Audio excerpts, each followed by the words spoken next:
Hi friends, हमने पिछले lecture में चर्चा किया था टाइम एंड टेंस के बारे में।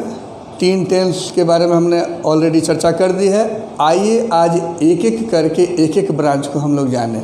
तो सबसे पहला जो है वो प्रेजेंट टेंस है और उसके पहले ब्रांच की चर्चा करेंगे जिसको हम सिंपल प्रेजेंट या प्रेजेंट इंडेफिनिट टेंस के नाम से जानते हैं। अब इसमें क्या होता है, सबसे पहले एक एग्जांपल देंगे। आई राइट अ लेटर। इसके पार्ट्स को जाने। ये है सब्जेक्ट। राइट जो है वो मेन वर्ब है, ठीक है, यानी मुख्य क्रिया। और अ लेटर जो है वो ऑब्जेक्ट है। यानी ये चीज़ें आती हैं तो हम समझ जाएंगे कि ये सिंपल प्रेजेंट टेंस का पार्ट है, ठीक है। अब इसका पैटर्न हम जानेंगे कि कैसे ये काम करता है, ठीक है। पैटर्न जो होता है subject plus verb plus object, यही पैटर्न आता है। कोई भी सिंपल प्रेजेंट टेंस का या प्रेजेंट इंडेफिनिट का जो पैटर्न चलेगा, फॉलो करेगा, सिंटैक्स फॉलो करेगा ग्रामर का, वो यही फॉलो करेगा, ठीक है, इससे अलग नहीं। और यही अगर आई राइट अ लेटर को ही लेकर चलते हैं एग्जाम्पल, इसी सेंटेंस को अगर हम नेगेटिव में लिखेंगे तो क्या हो जाएगा इसका पैटर्न? सब्जेक्ट प्लस डू या डज, ये पैटर्न आएगा, ठीक है। Plus not plus verb one होगा, यानी present form of the verb, plus object. यानी कि आई के साथ जो है वो डू डज का प्रयोग हम आगे बता देंगे। यहाँ पर हो जाएगा I do not write a letter. I subject do not write a letter, ये नेगेटिव हो जाएगा। इसी सेंटेंस को अगर क्वेश्चन बनाना हो सिंपल प्रेजेंट में तो क्या हो जाएगा? उसको हम इंटेरोगेटिव के नाम से जानते हैं। अगर इंटेरोगेटिव बनाना है तो सब्जेक्ट में उससे पहले आ जाएगा डू और does plus subject plus verb plus object plus question mark, ये इंट्रोगेटिव हो जाएगा। मतलब हो जाएगा डू आई राइट लेटर, ये इंट्रोगेटिव हो गया। इसी का अगर इंट्रोगेटिव नेगेटिव बनाएंगे तो क्या हो जाएगा? Interrogative negative. डू या does plus subject plus not plus verb one plus object plus question mark, ये हो जाएगा। अब इसको सेंटेंस हम लिखेंगे तो क्या होगा? Do I not write a letter, simple. यानी ये सेंटेंस कहलाएगा इंट्रोगेटिव नेगेटिव प्रेजेंट टेंस का, ठीक। अगला जो होगा हम इसी में लिखेंगे WH क्वेश्चन। WH क्वेश्चन का मतलब क्या होता है? यह भी क्वेश्चन होगा। क्वेश्चन को जनरली हम 2 भाग में बांट सकते हैं, और भी होते हैं तरीके, लेकिन एक होता है येस नो क्वेश्चन, यानी ऐसा प्रश्न जिसका जवाब हम हाँ या ना, यानी येस और नो में दे सकते हैं, तो वो येस नो क्वेश्चन कहलाएगा। WH क्वेश्चन का मतलब होता है कि जिसका जवाब हम हाँ या ना में नहीं दे सकते, बल्कि उसका रीज़न या फुल सेंटेंस आपको जवाब में देना पड़ेगा। जैसे हम कहते हैं कि डू यू लाइक मैंगोज, तो उसका जवाब सिर्फ 2 तरीके से हो सकता है, yes I do, no I do, बस इसका जवाब। लेकिन why do you like a mango, इसका जवाब हम हाँ या ना में नहीं दे सकते। तो वाई, व्हाट, विच, व्हेन, यानी जो WH से शुरू होने वाले शब्द से शुरू होता है कोई प्रश्न, क्वेश्चन, तो वो कहलाता है WH क्वेश्चन। यानी W से what, when, which, where, why, ये सारे शब्द जो है वो W से शुरू होते हैं, और H से होता है हाउ। इन दोनों को मिला के हम WH क्वेश्चन के नाम से जानते हैं। उसका पैटर्न जो होगा वो ये हो जाएगा WH वर्ड जो भी रहेगा, उसके बाद डू या does plus subject plus verb one plus object plus question mark. अब इस पर हम क्वेश्चन कैसे बनाएंगे? वाई, WH वर्ड एक हम दे दिए, why do you write a letter, ये हो गया सिंपल प्रेजेंट का।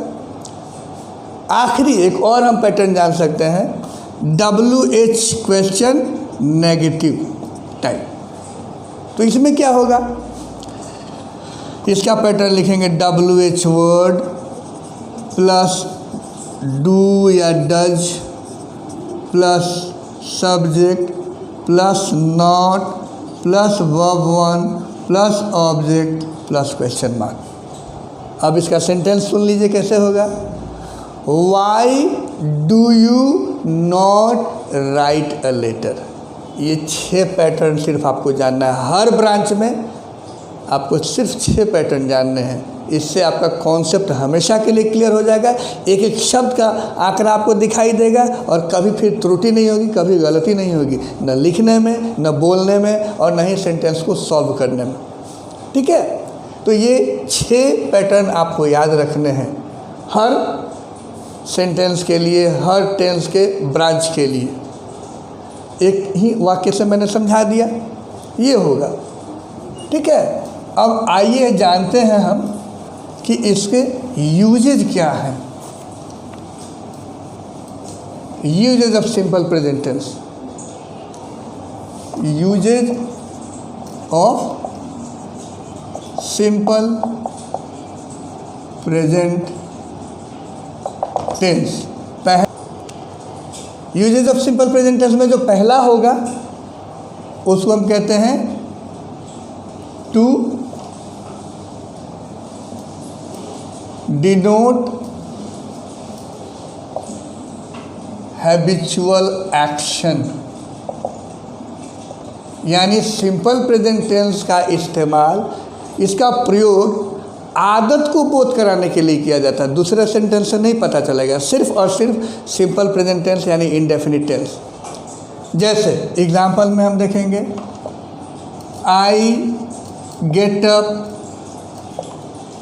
In the morning. मैं सुबह में जगता हूँ, तो ये आदत है। मैं सुबह में, अगर जैसे ही टेंस चेंज करेंगे, मान लीजिए कि इसको आप पास्ट में बनाएंगे, I got up in the morning, यानी मैं सुबह में जगता था। इसका मतलब कि अब वो घटनाएं नहीं घटती हैं, अब ख़त्म हो गई हैं। ये आदतें नहीं बोध कराती। आदत का मतलब जो अभी भी वो विद्यमान है, चल रहा है, चलता है हमेशा, जो निरंतर चलते रहता है, वो आदत को बोध कराया जाता है। बच्चे स्कूल जाते हैं, children go to school, children go to school, ये आदत को बोध कराता है। वी टेक आर ब्रेकफास्ट, हम सुबह में नाश्ता करते हैं, ये सब आदत का। We have a bath, we take a bath, नहाते हैं, ये सारी जो क्रियाएं हैं वो आदत को बोध कराती हैं। इसका मतलब है कि सिंपल प्रेजेंट टेंस का जो सबसे पहला इस्तेमाल होता है, प्रयोग होता है, वो हैबिचुअल एक्शन यानी आदत को बोध कराने के लिए किया जाता है। दूसरा जो हो सकता है वो क्या होगा, टू डिनोट फ्यूचर टाइम। पहले बता दें, फ्यूचर टाइम को डिनोट करने के लिए हम सिंपल प्रेजेंट टाइम टेंस का इस्तेमाल कर सकते हैं। जैसे एग्जाम्पल में हो जाएगा, माई मदर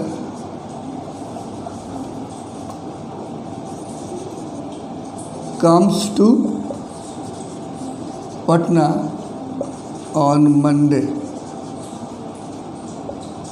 ठीक है, मतलब आज मंडे नहीं है, आने वाले सोमवार को आने वाली है, आने वाली है। ठीक है, आएगी। तो अब इसी को हम कहते हैं टाइम एंड टेंस, कि ये टेंस जो है वो सिंपल प्रेजेंट टेंस है, लेकिन इसका टाइम जो है वो फ्यूचर। देखिए, तो फ्यूचर को अवबोध कराने के लिए हम सिंपल प्रेजेंट टेंस का इस्तेमाल करते हैं। तीसरा जो है ये अहम है, तीसरे का इस्तेमाल हम लोग करते हैं to denote past time. Amazing. Future को भी बोध कराएंगे, प्रेजेंट तो कराएंगे ही कराएंगे, और पास्ट को भी बोध कराएंगे। तो इस टेंस में सबसे महत्वपूर्ण यानी सिर्फ सिंपल प्रेजेंट टेंस का इस्तेमाल करके हम 95% ग्रामर का काम चला सकते हैं, यानी सेंटेंस का काम चला सकते हैं, हमारे कहने का मतलब है। ठीक है, ये पास्ट टाइम को कैसे डिनोट करेगा? जैसे the former president of India Passage away. अब पास अवे एक फ्रेजल वर्ब है जिसका मतलब होता है मृत्यु होना, मौत होना या निधन होना।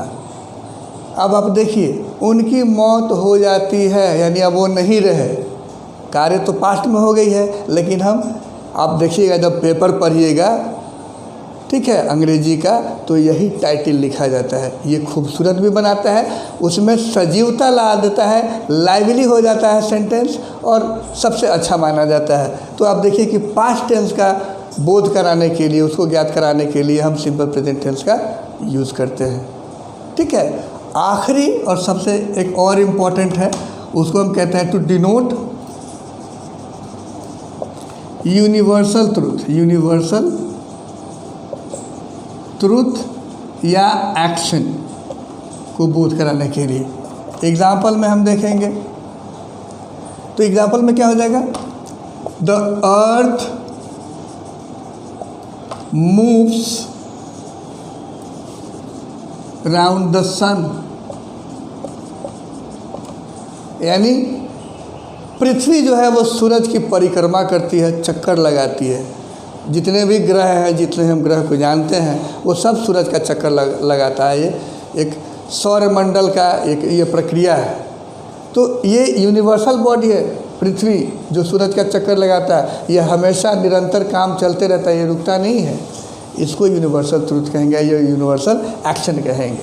तो ये 4 जो है यूजेज है। अब डू और डज के लिए जान लें कि सिंपल प्रेजेंट में जो डू है वो किस किस के साथ लगता है? आई, वी, यू, दे या कोई भी प्लूरल सब्जेक्ट के साथ लगेगा। बाकी जो डज है वो किसके साथ लगेगा? ही, शी, इट और कोई भी सिंगुलर यानी एक या नेम के लिए, सिंगल नेम के लिए।